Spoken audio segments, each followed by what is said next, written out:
Jephthah's vow. Then the Spirit of the Lord came upon Jephthah, and he passed through Gilead and Manasseh, and passed by the lookout of Gilead, and from Mizpah of Gilead he advanced beyond the sons of Ammon.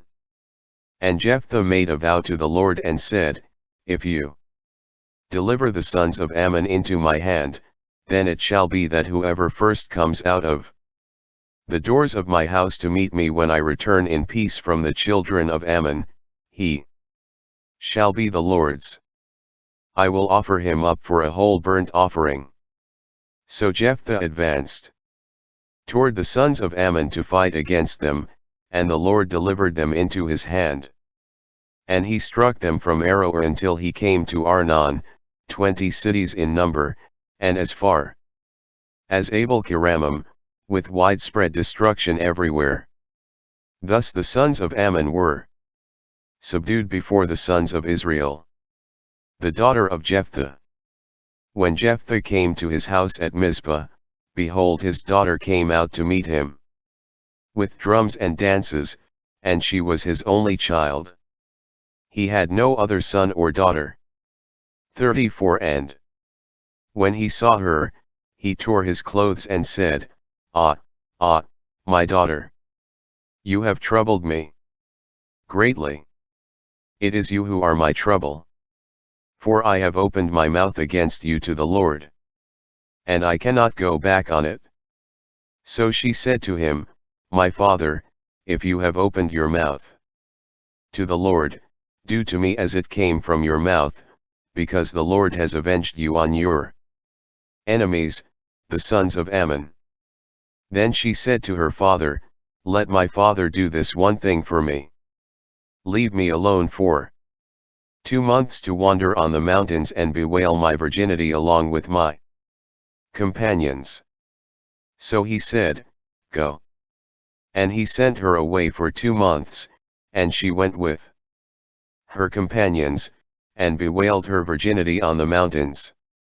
And at the end of 2 months she returned to her father, and he carried out the vow he vowed, and she knew no man. And it became a custom in Israel that the daughters of Israel went 4 days each year to lament the daughter of Jephthah the Gileadite. Jephthah defeats Ephraim.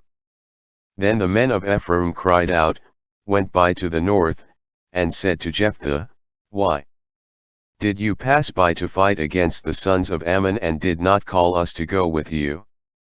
We will burn your house down around you with fire. And Jephthah said to them, I and my people were engaged in intense fighting with the sons of Ammon, and I called you, but you did not deliver me from their hands. So when I saw that you were not a savior, I put my life in my hands and passed on to the sons of Ammon, and the Lord delivered them into my hand. Why then did you come to fight against me today? Now Jephthah gathered together all the men of Gilead and went to war against Ephraim. Gilead defeated Ephraim, since those of Ephraim who escaped said, You of Gilead are in the midst of Ephraim and in the midst of Manasseh. Gilead seized the fords of the river Jordan, needed to enter Ephraim. And those of Ephraim who escaped said to the men of Gilead, Let us cross over. And the men of Gilead questioned, Are you not of Ephraim?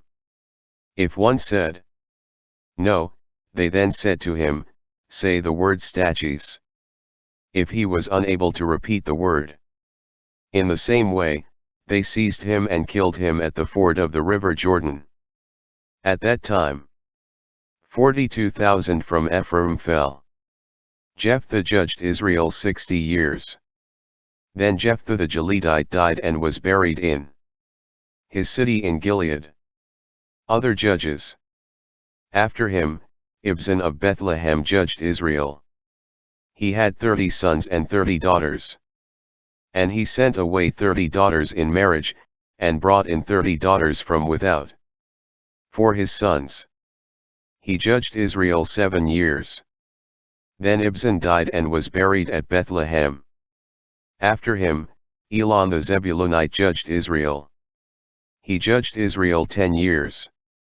And Elon the Zebulunite died and was buried at Aijalon in the country of Zebulun. After him, Abdon the son of Hillel the Pirathonite judged Israel. He had 40 sons and 30 grandsons, who rode on 70 colts. He judged Israel 8 years. Then Abdon the son of Hillel the Pirathonite died and was buried in Pirathon in the land of Ephraim, in the mountains of the Amalekites. Again the sons of Israel did evil in the sight of the Lord, and the Lord delivered them into the hand of the Philistines for 40 years. The birth of Samson. Now there was a certain man from Zorah, from the tribe of the family of the Danites, whose name was Manoah, and his wife was barren and could not give birth.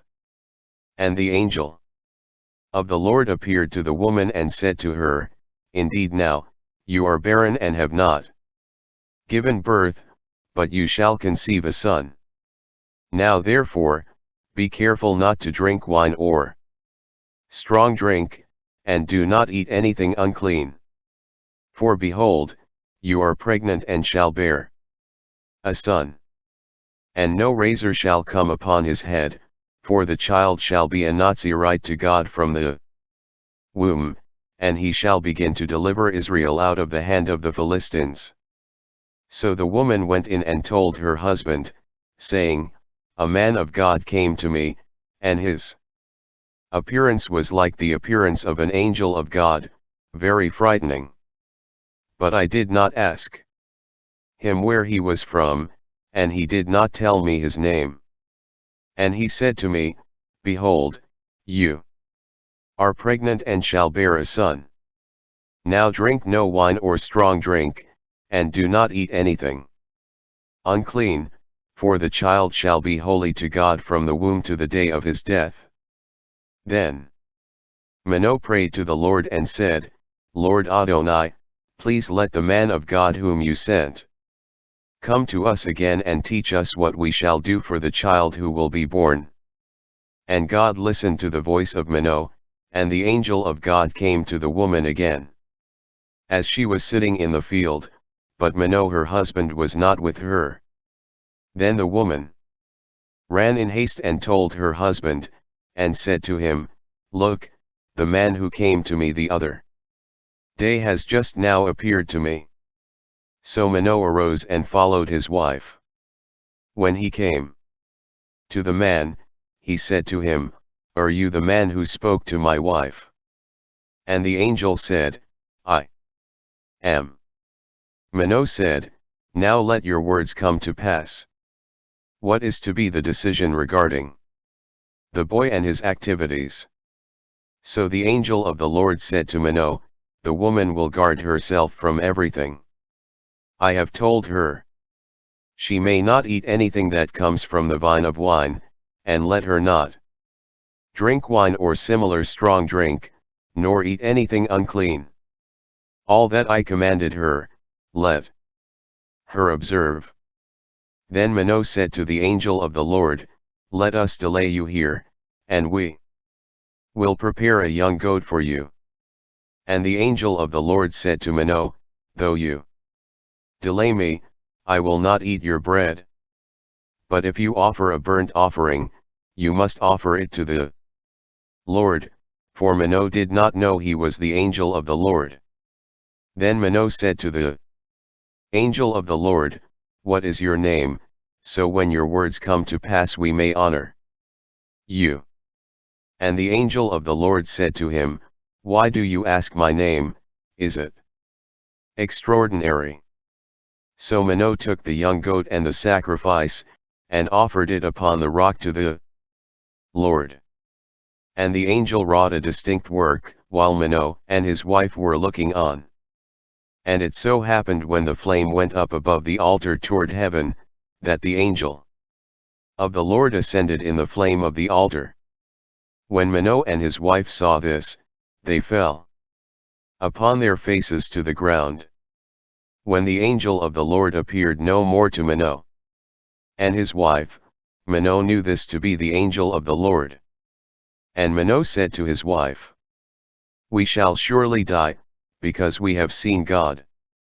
But his wife said to him, "If the Lord had desired to kill us, he would not have accepted a burnt offering and a meat offering from our hands, nor would he have shown us all these things, nor would he have made us hear such things as these at this time." So the woman bore a son and called his name Samson, and the child grew, and the Lord blessed him.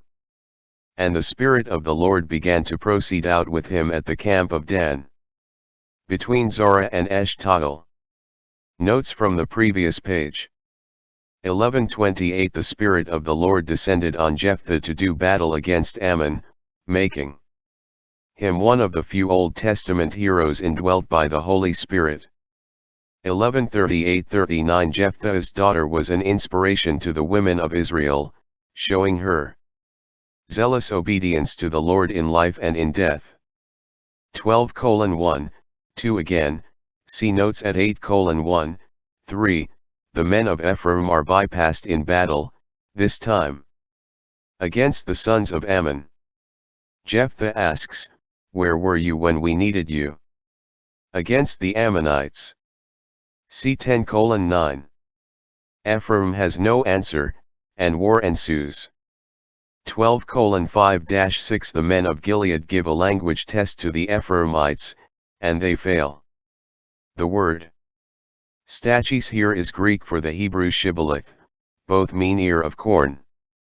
It was the sh sound the Ephraimites could not pronounce. 13:1 Despite God's continued faithfulness, the sons of Israel still apostatize, a pattern repeated throughout the book of Judges. 13:3 After 40 years of bondage for Israel, God made known his plans through his angel to deliver Israel by means of a special son born to a barren woman, as also happened with Sarah, GN 16:1, Rebecca, GN 25:21, Hannah, 1 Kings 1:2, 28, and Elizabeth, LK 1:7. 13:4-7 Nazirite is derived from the Hebrew Nazir, consecrated, dedicated. The one making a Nazirite vow, CNM 6:2, AM 211, 12, 1 kg 111, LK 115, refrains from strong drink, eating unclean things, and cutting the hair. 13:5 Samson was a Nazirite unto God from the womb, as were the prophet Samuel, 1 kg 111, and John the Baptist, LK 115. Samson would begin to deliver Israel from the Philistines, a work carried further by Samuel, Saul, and King David. Samson takes a Philistine wife. Now Samson went down to Timnah, and saw a woman in Timnah of the daughters of the foreigners. So he went up and told his father and mother, saying, I have seen a woman in Timnah of the daughters of the Philistines, now therefore, get her for me as a wife. Then his father and mother said to him, Are there not daughters of your brethren, or a woman among all my people? Must you go and get a wife from the uncircumcised foreigners? And Samson said to his father, Get her for me, for she is right in my eyes. But his father and mother did not know that it was of the Lord that he was seeking vengeance against the Philistines. For at that time the Philistines had dominion over Israel.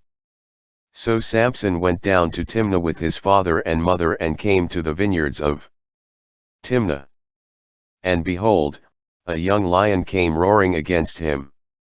And the Spirit of the Lord leapt upon Samson, and he tore the lion apart as one would have torn apart a young goat, though he had nothing in his hands. But he did not tell his father or his mother what he had done. Then they went down and talked with the woman, and she was pleasing to Samson's eyes. After a few days, when he returned to get her, he turned aside to see the carcass of the lion. And behold, a swarm of bees and some honey were in the mouth of the lion. He took some of it in his hands and went along, eating. When he came to his father and mother, he gave some to them, and they also ate. But he did not tell them that he had taken the honey out of the mouth of the lion. So his father went down to the woman. And Samson gave a party there for 7 days, as young men do. And when they saw him, they brought 30 guests and they were with him. Then Samson said to them, "Let me tell you a riddle. If you can correctly solve and explain it to me within the 7 days of the party, then I will give you 30 linen garments and 30 changes of clothing. But if you cannot explain it to me, then you shall give me 30 linen cloths and 30 changes of clothing." And they said to him, "Tell the riddle, let us hear it." And he said to them, "What meat comes forth from the eater? And from the strong, sweetness." But 3 days passed by and they could not explain the riddle. But on the 4th day they said to Samson's wife, "Now trick your husband so that he explains the riddle to you, or else we will burn you and your father's house with fire. Did you invite us to do us violence?"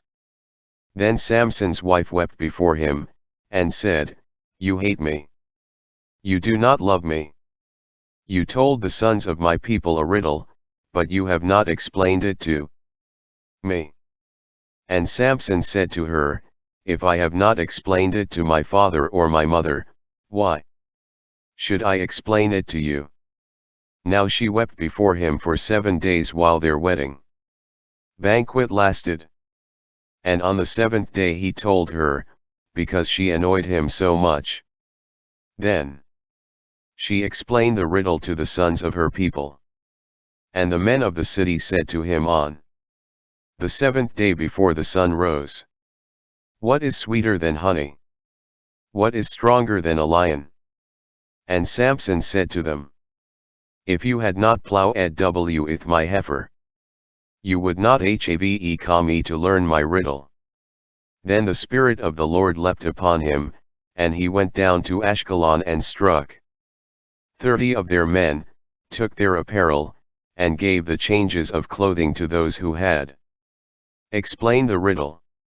So Samson's anger was aroused, and he went back up to his father's house. And the wife of Samson was given to one of his companions, one whom he called friend. Soon after these days, in the days of the wheat harvest, Samson visited his wife with a young goat. And he said, "I will go to my wife in her private chamber." But her father would not permit him to enter. Her father said, "I thought that you thoroughly hated her. Therefore I gave her to one of your friends. Is not her younger sister better than she? Please take her instead." Samson decimates the Philistines. And Samson said to them, "This once I shall be blameless regarding the Philistines, for I will do mischief among them." Then Samson went and caught 300 foxes, and he took torches, turned the foxes tail to tail, and put a torch between each pair of tails, and tied it. When he had set the torches on fire, he sent the foxes out into the standing grain of the Philistines, and they burned from the threshing floor even to the standing grain, as far as the vineyard and olive groves. Then the Philistines said, "Who did this?" And they answered, "Samson, the son-in-law of the Timnite, because he took his wife and gave her to one of his friends." So the Philistines came up and burned her and her father with fire. Samson said to them, "Whereas you dealt thus with her, surely I will take revenge upon you for a month and I will finally stop." 8 So he struck them upon the thigh of the leg with a great blow. Afterward he went down and dwelt in a cave at the rock of Etam. Now the Philistines went up and encamped in Judah, and they spread out across Levi. And the men of Judah said, Why have you come up against us? So the Philistines answered, We have come up to bind Samson, to do to him as he has done to us. Then 3,000 men of Judah went down to the cave at the rock of Etam and said to Samson, Do you not know that the Philistines rule over us?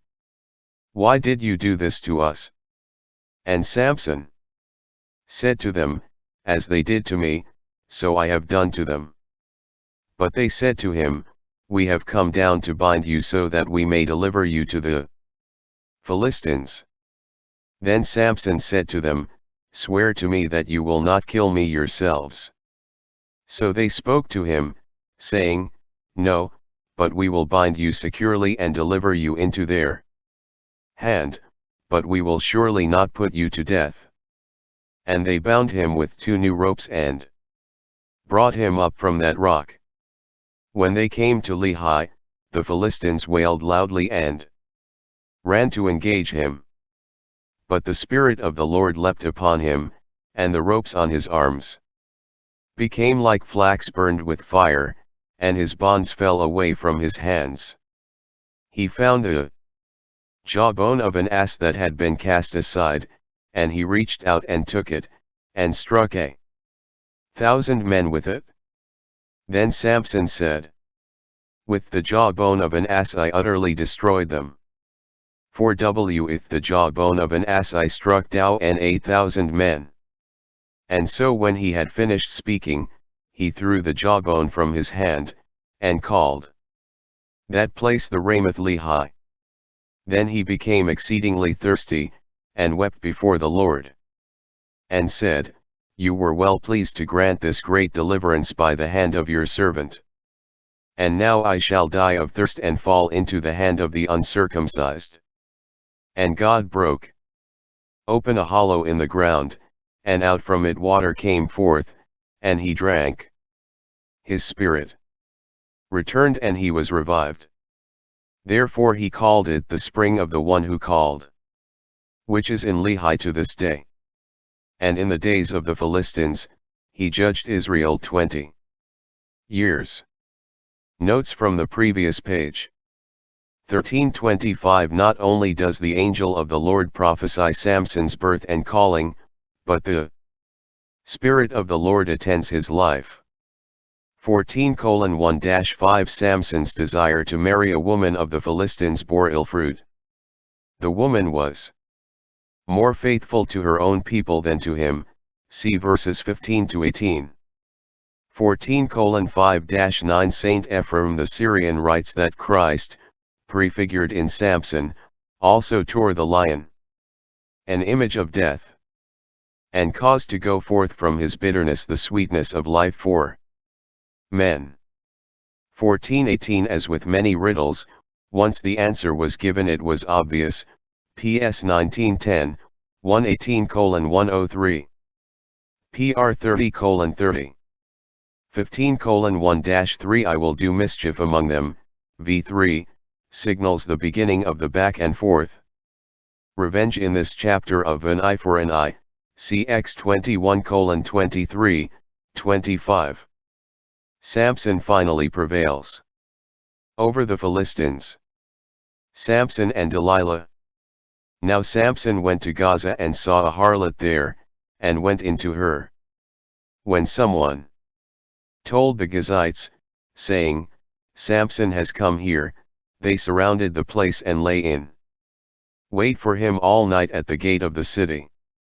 They were quiet all night, saying, Let us wait until dawn, and we will kill him. Samson slept till midnight and rose up, and at midnight he took hold of the doors of the gate of the city with the 2 gateposts, and lifted them up with the bar, and placed them on his shoulders. He then carried them to the top of the mountain facing Hebron, and he set them there. Some time thereafter, he came to love a woman in also wretch whose name was Delilah. And the leaders of the Philistines came up to her and said to her, trick him and find out where his great strength lies. Learn by what means we may overpower him, so that we may bind him and humble him. If you do, every one of us will give you 1,100 pieces of silver. So Delilah said to Samson, please tell me where your great strength lies, and with what you can be bound that you may be subdued and controlled. And Samson said to her, if they bind me with 7 damp cords, not yet spoiled, then I shall become weak and be like any other man. So the leaders of the Philistines brought her 7 damp cords, not yet spoiled, and she bound him with them. And with her in the private chamber, an ambush was set. And she said to him, Samson, the Philistines are upon you. But he broke the cords as if someone should break a thread of flax when it touches the fire. Thus the secret of his strength remained unknown. Then Delilah said to Samson, indeed, you deceived me and told me lies. Now therefore, tell me what you may be bound with.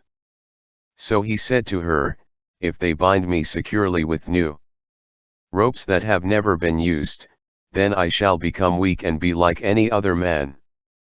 Therefore Delilah took new ropes and bound him with them, and those in ambush came out of the private chamber, and she said to him, Samson, the Philistines are upon you. But he broke them off his arms like thread. And Delilah said to Samson, indeed, you have mocked me and told me lies. Tell me, I entreat you, with what can you be tightly bound? And he said to her, if you weave the 7 locks of my head into a braid, and secure them together with a wall peg, I will be weak like any other man. And so it happened when he was asleep, Delilah braided the 7 locks of his head and secured them with a wall peg, and said to him, Samson, the Philistines are upon you. And he awoke from his sleep, and pulled out the peg. Then Delilah said to Samson, how can you say, I love you, when your heart is not with me? You deceived me a 3rd time, and you have not yet told me where your great strength lies. And it came to pass, after she pestered him continually with her words and pressured him sorely, that his spirit failed him almost to death. Then he told her everything in his heart, and said to her, no razor has ever come upon my head, for I have been a holy one of God from my mother's womb. If I am shaven, then my strength will leave me, and I shall become weak and be like all other men. And Delilah discerned he told her all his heart, and she sent and called for the leaders of the Philistines, saying, come up once more, for he told me all his heart. So the leaders of the foreigners went to her and brought the money in their hands. Delilah lulled Samson to sleep on her knees, and called for a man, and had him shave off the 7 locks of his head. Thus she could finally subdue and control him, for his strength departed from him. And Delilah said, Samson, the Philistines are upon you. So he awoke from his sleep and said, I will go out as before, and shake myself free. But he did not know that the Lord had departed from him. Then the Philistines took him and put out his eyes, and brought him down to Gaza. They bound him with fetters of bronze, and he was grinding grain in the prison house. Death of Samson. Soon the hair of his head began to grow as before it was shaven. And the leaders of the Philistines met to offer a great sacrifice to their god Dagon and to make merry. And they said, our God delivered our enemy, Samson, into our hands. When the people saw Samson, they praised their God, for they said, Our God has delivered into our hands our enemy, the destroyer of our land, the one who multiplied our dead. And when their heart was merry, they said, Call Samson out of the guard house, and let him play before us. So they called Samson from the prison house, and he played before them. And they slapped him and stationed him between the pillars. Then Samson said to the young man who held him by the hand, Let me feel the pillars that support the house, so that I can lean on them. Now the house was full of men and women, including all the leaders of the Philistines, with about 700 men and women on the roof watching while Samson played. Then Samson wept before the Lord, saying, Lord, my Lord, remember me now. O God, strengthen me just this once so I may with one blow take vengeance on the Philistines for my 2 eyes. And Samson took hold of the 2 pillars of the house, the very 2 which held up the house, and he leaned himself against them. He grasped one with his right hand and the other with his left, and then Samson said, Let my life end with the Philistines. And with all his strength, he pushed on the pillars, and the house came crashing down on the leaders and all the people in it.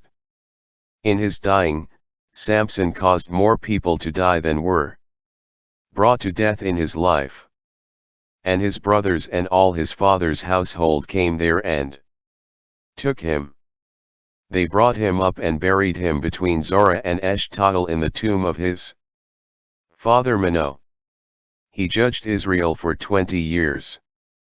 Notes from this page. 15:18-19 For all Samson's strength, he nearly died of thirst. Jesus said, If anyone thirsts, let him come to me and drink. John 7:37. Even the strong are utterly dependent on God, who by a miracle provided water. 16:2-3 Since the gate of the city was locked by night, the Gazites assumed all was well until dawn. Samson awoke at midnight, tore down the doors, and carried them to Hebron, a distance of over 30 miles. 16:4 Also Rech is the valley of Sorek. Delilah, though we are not told, presumably was a Philistine. Samson's love for her for a time proved stronger than his call from God to deliver Israel, 13:5, and brought him down, 16:15, 17. 16:23-30 Saint Irenaeus writes on this passage, the lad who guided Samson by the hand, v. 26, typifies John the Baptist, who showed to the people the faith in Christ. And the house in which they were assembled signifies the world, in which dwell the various heathen and unbelieving nations, offering sacrifice to the idols. Moreover, the 2 pillars are the 2 covenants. Samson leaning himself upon the pillars indicates this, that the people, when instructed, recognized the mystery of Christ. 16:25 The phrase let him play before us likely refers to their request that he do tricks only a strong man could do.